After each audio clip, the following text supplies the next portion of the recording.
కంసవధానంతరం మధురలో రాజకీయ బాధ్యతలు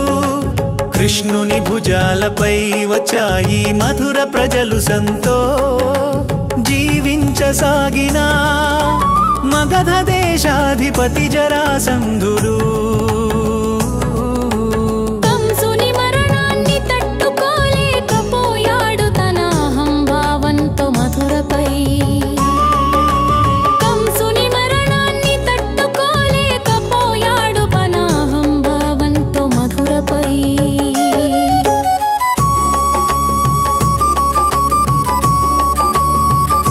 పదే పదే దండయాత్రలు చేయసాగడు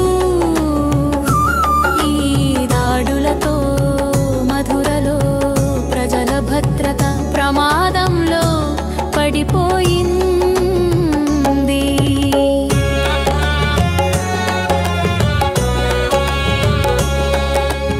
ఈ సమయంలో కృష్ణుడు ధైర్యమైన నిర్ణయం తీసుకున్నాడు ప్రజల రక్షణకై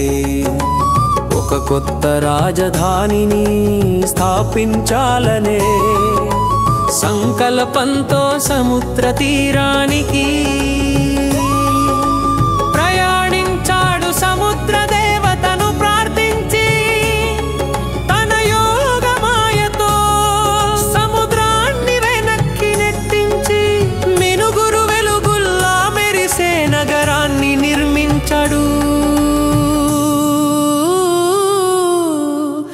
అదే ద్వారకా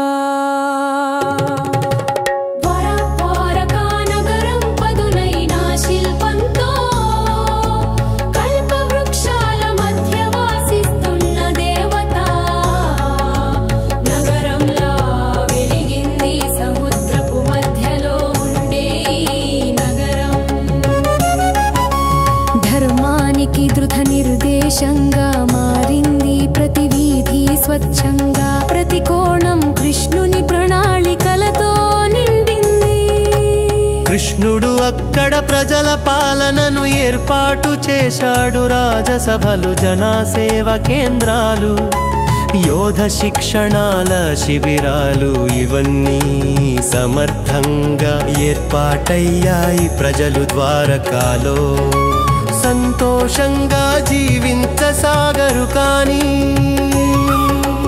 ఆ నగర నిర్మాణం వెనుక కృష్ణుని మౌనపు హృదయంలో రాధా భక్తి ఎప్పటికీ అలానే నిలిచిపోయింది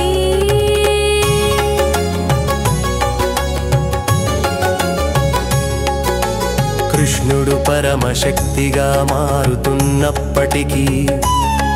తన లోపల ఉన్న భక్తుని ప్రేమను మరిచిపోలేదు